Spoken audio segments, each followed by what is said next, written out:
लखनऊ से एक ऐसी घटना सामने आई है जिसने मेट्रोमिनल साइट्स के जरिए होने वाली शादियों और नवविवाहितों की सुरक्षा पर गंभीर सवाल खड़े कर दिए हैं। महज 5 महीने पहले हुई शादी के बाद युवती का शव उसके ससुराल से करीब 70 किलोमीटर दूर संदिग्ध परिस्थितियों में मिला।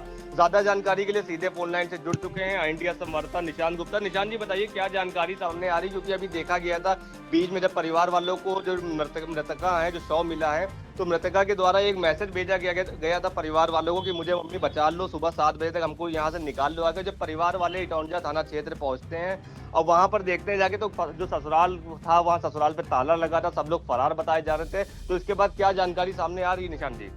बिल्कुल मुस्लिम, अगर बात करें तो ये बड़ी खबर आ रही है, जहां पर इंडिया ने पहले ही 15 जुलाई 2026 को दिखाया था। यानी कि अगर बात करें तो 2 दिन पहले एक खबर दिखाई थी इंडिया ने, और जिसमें टाइटल दिया था कि लड़की की हुई शादी तो अमरनाथ यात्रा के बहाने ले गया पति, पत्नी, पति, परिजन, सभी लोग वहां पे गायब बताए जा रहे थे और मृतका के परिजनों के द्वारा आरोप लगाए जा रहे थे। इंडिया ने खबर दिखाई थी 15 जुलाई को। ये मामला जो है, क्योंकि सीतापुर शहर कोतवाली के मछली मंडी का है, जहाँ की रहने वाली युवती थी, उसकी शादी 13 फरवरी 2026 को अटरिया के क्षेत्र के अंतर्गत रहने वाले एक युवक के साथ हुई थी। और उसी के बाद जो है बताया जा रहा है कि उसका एक मकान अटरिया थाना क्षेत्र के अंतर्गत था और दूसरा मकान जो था वो लखनऊ के बक्सी तालाब थाना क्षेत्र के अंतर्गत इटौंजा के पास वहीं पर गांव में रहते थे। तो इटौंजा में रहने वाले परिवार जब पूरा वहां रह रहा था, तो लड़की के परिजनों के पास जो है लड़की का खुद वहां से फोन आया था कि पापा मुझे बचा लो, यहाँ से मुझे ले चलो। इसी के आशंका पर जो है तत्काल सीतापुर के रहने वाले मछली मंडी के मृतका के परिजन जो थे वो सभी लोग वहां पर पहुंचते हैं इटौंजा, और देखते हैं कि वहां पर ताला बंद है।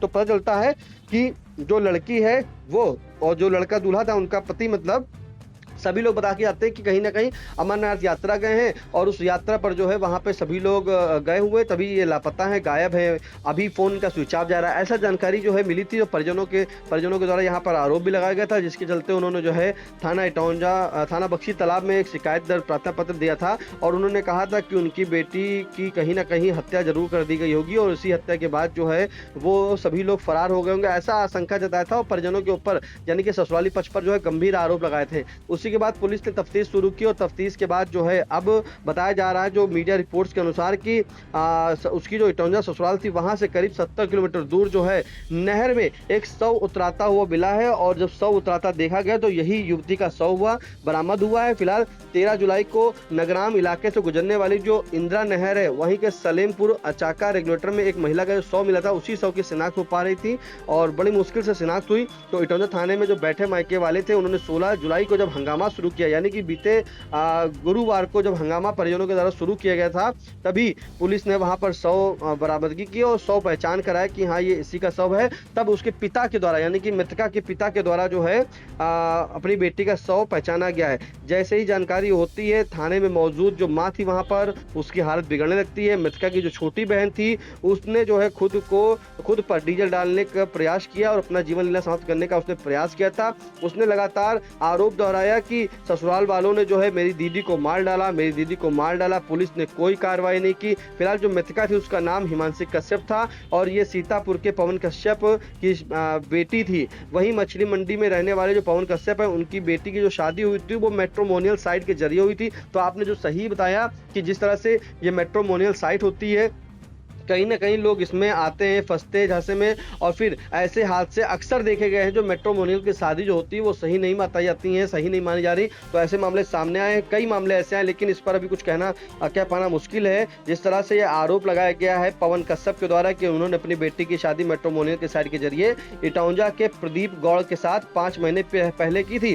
शादी भी धूमधाम से की गई थी और कल दोपहर जो है 3 बजे मृतका के परिजनों ने जब इटौंजा थाने के बाहर जब हंगामा काटा, तभी परिजनों ने पुलिस के ऊपर उसके शव को छुपाने का गंभीर आरोप लगाया। इसके बाद मृतका की बहन जो कीर्ति कश्यप थी उसने खुद के ऊपर पेट्रोल डालकर अपनी जीवन लीला समाप्त करने की कोशिश की। जो मृतका का भाई है शिवराज कश्यप, उसने बताया कि उनके परिवार को इटौंजा पुलिस ने गुमराह करके रखा 2 दिन पहले 100 बरामद हो चुका था। हम सभी लोग 5 दिनों से थाने पर बैठे हैं, लेकिन पुलिस ने 100 बरामद होने की कोई भी जानकारी नहीं दी। उसके बाद हम लोगों ने थाने के बाहर जब धरना प्रदर्शन शुरू कर दिया, तब जाकर पुलिस ने हमारे पिता पवन कश्यप को पोस्टमार्टम हाउस भेजा और वहां कहा कि देखिए जाकर के 100 मिला है, इसकी शिनाख्त करिए। तो पवन के द्वारा जो है 100 की शिनाख्त की गई। फिलहाल लड़की जो थी वो पूरे लोग 12 जुलाई से लापता थे और इसी के बाद पुलिस ने जो है पुलिस में शिकायत दर्ज की थी। मैं फिर से बता दूं कि 13 फरवरी को जो है मछली मंडी के रहने वाली हिमांशी, जिसकी शादी हुई थी, 12 जुलाई की रात करीब 12 बजे हिमांशी ने अपनी छोटी बहन के मोबाइल पर व्हाट्सएप मैसेज किया था, वॉइस मैसेज, जिसमें कहा था कि सुबह 7 बजे मम्मी पापा हमें ले जाओ। इसी से पहले जो है 11 जुलाई को हिमांशी ने अपने पत्नी को, हिमांशी जो थी उसके ससुराल ने बताया था कि मारा पीटा था और पूरी बात बताई थी कि उसके द्वारा उसको जो है लगातार ससुराली जनों के द्वारा प्रताड़ित किया जा रहा है, इसलिए वो मायके आना चाहती है। लेकिन जब परिजन जो है मायके जाते हैं तभी देखते हैं कि उसके घर पर ताला पड़ा हुआ था, मोबाइल नंबर सभी बंद आ रहे थे, बेटी का मोबाइल भी बंद आ रहा था। तो परिजनों को कहीं ना कहीं आशंका हो गई थी कि कोई अनहोनी जरूर हो गई, लेकिन जो कहीं ना कहीं एक मैसेज भी आ रहा था कि ये लोग यात्रा पे गए, कहीं घूमने गए, ऐसा कुछ भी नहीं था। क्योंकि जब पहले ही 11 तारीख को जो है सूचना लड़की के द्वारा दे दिया गया था कि हमें बचा लो, हमें घर ले चलो, यहाँ परेशान कर रहे हैं, मारपीट कर रहे हैं, ऐसा वॉइस मैसेज भी उसने भेजा था।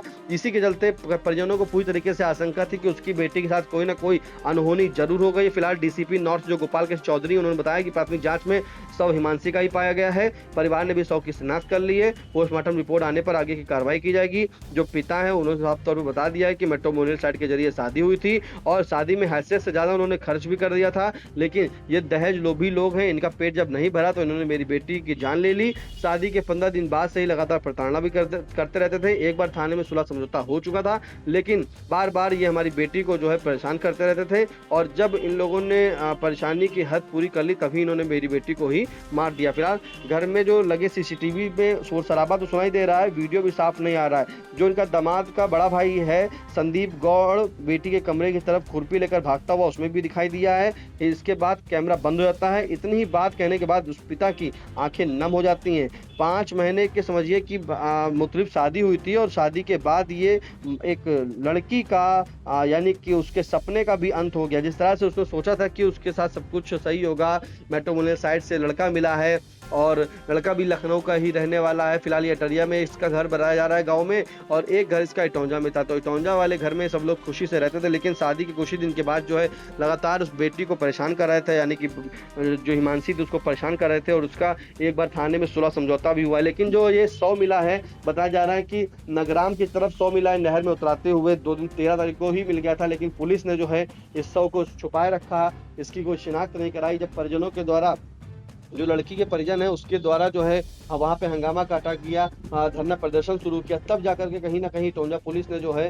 उनको 100 दिखाया पोस्टमार्टम हाउस में जाकर के कि देखिए पहचान करी। तब उसके पिता ने जो है पहचान कर ली कि हाँ उसी की बेटी का शव है। और उसी के बाद जो है बताया जा रहा है कि जो आरोपी हैं सभी लोग, वो जो लिखाए गए थे थाने में तहरीर पर, वो सभी लोग फरार बताए जा रहे हैं। तो ये बड़ा मामला है जहाँ पर शादी के बाद से ही लगातार उस लड़की को परेशान किया जा रहा था और उसके बाद जैसा कि परिजनों की आशंका थी कहीं ना कहीं उसके साथ अनहोनी हुई होगी और वो अनहोनी अब सामने आ गई है। और जो पुलिस का कहना है कि मामले की जांच की जा रही है। जो फरार मुख्य आरोपी हैं उनकी तलाश के लिए लगातार दबिश भी दी जा रही है और उनसे जल्द से जल्द गिरफ्तार किया जाएगा। मुतलिब जी बिल्कुल। तो महज 5 महीने पहले हुई शादी के बाद युवती का शव उसके ससुराल से करीब 70 किलोमीटर दूर संदिग्ध परिस्थितियों में मिला और वहीं बेटी की मौत की खबर मिलते ही परिवार में कोहराम मच गया और इंसाफ की मांग को लेकर थाने पहुंची मृतका की बहन ने आत्महत्या की कोशिश कर दी। और आखिर शादी के कुछ महीनों बाद ऐसा क्या हुआ कि मामला मौत तक जा पहुंचा। फिलहाल पुलिस ने शव को पोस्टमार्टम के लिए भेजकर मामले की जांच तेज कर दी है